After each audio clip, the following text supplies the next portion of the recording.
આજે 2 સપ્ટેમ્બર 2025 મંગળવારના દિવસે આજના ચિંતનમાં તમામ સંતો હરિભક્તોને મારા સાષ્ટાંગ પ્રણામ. જય સ્વામિનારાયણ. આજનું ચિંતન નંદ સંતોના કીર્તનો, મર્મ અને રહસ્ય. સદગુરુ મુક્તાનંદ સ્વામીનો પદ આપણે સાંભળી રહ્યા છીએ અને એ પદની છેલ્લી પંક્તિની અંદર મુક્તાનંદ સ્વામી આપણને સૌને ભગવાનના સુખે સુખિયા થવાય એના માટે શાસ્ત્ર માત્રના સાર સમાન સાધનાનું રહસ્ય બતાવી રહ્યા છે. તન અભિમાન તજે પૂર્ણ સુખ પામીએ, શામળિયા સંગવાધે સાચી પ્રીત જો. મુક્તાનંદ કહે મર્મ ઘણો છે વાતમાં, જાણી લેજો અતિ ઉત્તમ રસ રીત જો. સુખ સાગર હરિવર સંગે સુખ માણજો. ભગવાનના સુખે સુખિયા થવું હોય, ભગવાનના વાલા ભક્ત થવું હોય, આદિ વ્યાધિ અને ઉપાધિમાંથી મુક્ત થવું હોય તો પહેલો આપણા દિલ દિમાગ અને અંતરાત્માની અંદર બેઠેલા તમામ દુર્ગુણોમાં મોટો દુર્ગુણ દેહાભિમાન, જેના માટે શ્રીજી મહારાજે કહ્યું કે એવો એક દોષ કયો છે કે જે દોષ ટાળવામાં આવે તો તમામ દોષો ટળી જાય. મહારાજે કહ્યું કે દેહાભિમાન છે મોટો દોષ છે. માનોસ્તિ સર્વ દોષાધિરાજ, તમામ દોષનો રાજા છે. અને જીવ પ્રાણી માત્રના જીવનની અંદર આપણે જોઈએ તો ધર્મને નેવે મૂકીને પોતાનું કર્તવ્ય, પોતાની ફરજ એ તમામનું ઉલ્લંઘન કરીને પંચ વિષયના માટે દોડધામ કરે છે, સત્તા સંપત્તિ વૈભવ માટે દોડધામ કરે છે. એની પાછળનું કારણ એને પોતાનું દેહ વાલું છે. દેહને પોતાનું રૂપ માનીને જીવાત્મા બેઠો છે. મહારાજે કહ્યું કે મોટું અજ્ઞાન કયું છે કે પોતે પોતાને જાણતો નથી, એ મોટું અજ્ઞાન. અને સર્વોત્તમ અને સર્વશ્રેષ્ઠ જ્ઞાન કયું કહેવાય કે પોતાના સ્વરૂપનું આત્માનું જ્ઞાન થાય અને આત્માની અંદર રહેલા પરમાત્મા પુરુષોત્તમ નારાયણનું જ્ઞાન થાય ત્યારે સમજો કે એ જ્ઞાની ભક્ત છે. જ્યાં સુધી દેહાભિમાન છે ત્યાં સુધી આપણને સંત સમાગમનું, ભગવાનની પ્રાપ્તિનું સુખ નહીં આવે.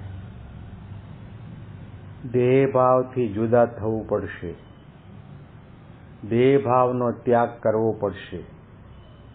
અજ્ઞાન, આસક્તિ, વાસના, કામના, ક્રોધ વગેરે, ઈર્ષા વગેરેનો ત્યાગ કરવો પડશે.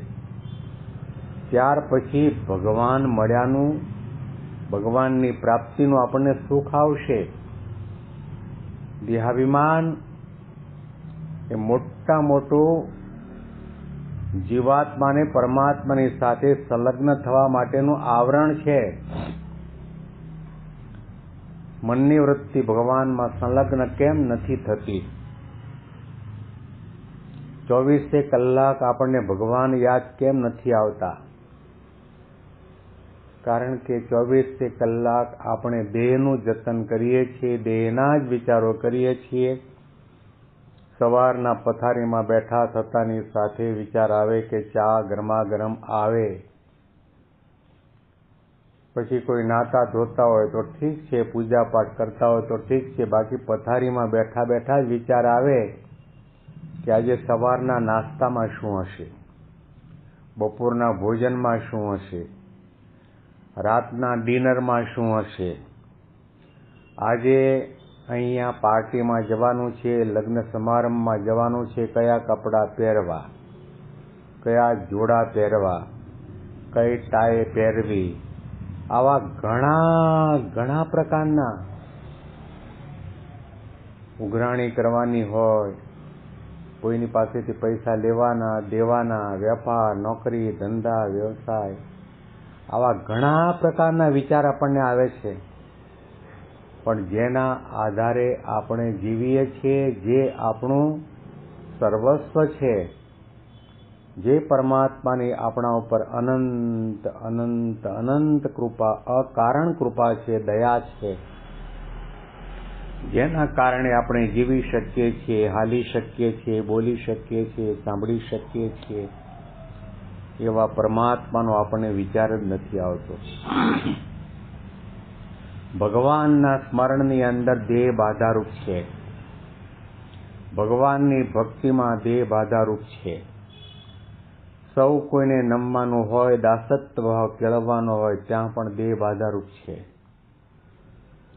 ઉંમરમાં મોટો છું, પૈસે ટકે મોટો છું, મારી પાસે આટલી બધી ડિગ્રી છે, મારી પાસે બંગલો મોટર ગાડી છે, અને હું આને નમું, દેહાભિમાન આડું આવે છે.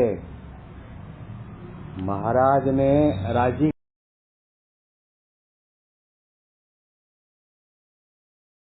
માન તજે પૂર્ણ સુખ પામીએ.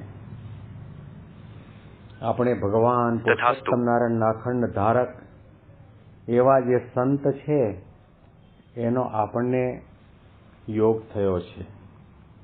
એટલે આપણને અમુક ઓછા પ્રમાણમાં, અમુક અંશની અંદર, અમુક માત્રામાં સંત અને ભગવંતના સાનિધ્યનું સુખ આવે છે. પણ 100% સુખ નથી આવતી. એની પાછળનું કારણ, પારસમણી લોખંડને અડાડવામાં આવે તો લોખંડ સોનું થાય ને થાય. તેમ છતાં પણ લોખંડની ડબ્બીની અંદર મૂકેલો પારસમણી વર્ષો સુધી તિજોરીમાં પડ્યો રહ્યો. ન તો તિજોરી લોખંડની છે એ સોનાની થઈ, કે લોખંડની ડબ્બી પણ સોનાની ન થઈ, કારણ કે પારસમણીની આજુબાજુ ચિનાઈ પેપર વીંટાયેલો છે. એમાં ચિનાઈ પેપર એટલે દેહાભિમાન, ચિનાઈ પેપર એટલે અજ્ઞાન, ચિનાઈ પેપર એટલે અહંતા ને મમતા, ચિનાઈ પેપર એટલે જગતના પંચ વિષયની વિશે આપણને આસક્તિ છે. એટલા માટે પારસમણી જેવા સંત અને ભગવંતના યોગમાં આવ્યા પછી આપણે લોઢા જેવા જ રહીએ છીએ, કટાયેલા લોઢા જેવા. એનું કંઈ આપણને ભગવાનનું સુખ ના આવે. એટલા માટે કહું કે તન અભિમાન તજે પૂર્ણ સુખ પામીએ. શામળિયા સંગ વાધે સાચી પ્રીત જો. ભગવાનની સાથે આપણને સાચો પ્રેમ પણ ક્યારે થાય? જ્યારે દેહ ભાવનો ત્યાગ કરીએ ત્યારે. જ્યાં સુધી દેહ ભાવ છે ત્યાં સુધી આપણને દેહ વાલું રહેવાનું, દેહના વિચાર આવવાના, દેહનું સ્મરણ થવાનું, દેહનું લાલન પાલન થવાનું. પરંતુ જ્યારે આપણે દેહ કરતા પણ, આત્મા કરતા પણ, પ્રકૃતિ પુરુષ સુધી તમામ પંચ વિષય રમણીય છે એના કરતા પણ ભગવાનનું સુખ અતિ અધિક અનંત ગણું અધિક છે એવું ન સમજાય ત્યાં સુધી આપણને ભગવાનના સ્વરૂપની અંદર મનની વૃત્તિ રહેતી નથી. એટલા માટે મહારાજે કહ્યું કે હંમેશા વિચાર કરો, તમે શું કરવા માટે આવ્યા છો અને શું કરી રહ્યા છો. તમે દેહ નથી, તમારી આ નાતી નથી, તમારી આ જાતે નથી. મહારાજે એક નાના એવા ગામડાની ભાગોળમાં એક ગરીબ છોકરો હતો. એ નિમ્ન જ્ઞાતિનો હતો. મહારાજ જાણતા હતા.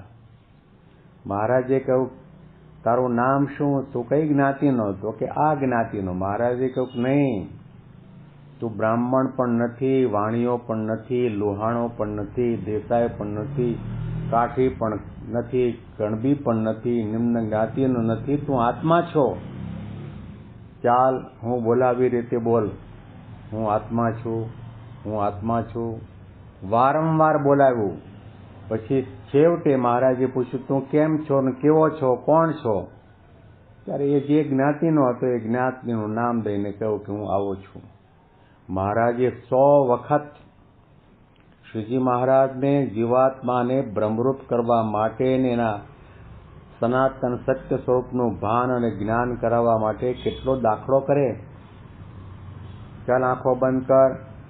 1 વખત નહીં, 10 વખત નહીં, 50 વખત નહીં, 100 વખત તારે બોલવાનું છે, હું આત્મા છું, આત્મા છું, આત્મા છું, આત્મા છું. 100 વખત બોલાવ્યા પછી પૂછવામાં આવ્યું કે તું કોણ? મહારાજ, મા બાપ તમે કહો છો એટલા માટે હું આત્મા, બાકી તો છું તો આ જીવ છે, દેહ રૂપ બની ગયો છે, જ્ઞાતિ સ્વરૂપ બની ગયો છે, આકાર સ્વરૂપ બની ગયો છે. નામનો, ગામનો, જાતિનો એટલો બધો દ્રઢ નિશ્ચય થયો છે. એ અજ્ઞાન જ્યાં સુધી હટે નહીં ત્યાં સુધી પરમાત્મા પુરુષોત્તમ નારાયણ આ પૃથ્વી ઉપર માનવ દેહ ધારણ કરીને પધાર્યા. એના પ્રત્યે પણ આપણને પ્રીતિને આત્મબુદ્ધિ ન થાય. એટલા માટે કહ્યું કે તન અભિમાન તજે પૂર્ણ સુખ પામીએ, શામળિયા સંગ વાધે સાચે પ્રીતજો. આ પંક્તિના અનુસંધાનમાં વિશેષ ચિંતન આપણે આવતીકાલના ચિંતનમાં સાંભળીશું. તમામ સંતો હરિભક્તોને બેંગ્લોરથી પ્રેમ શાસ્ત્રીના સાષ્ટાંગ પ્રણામ. જય સ્વામિનારાયણ.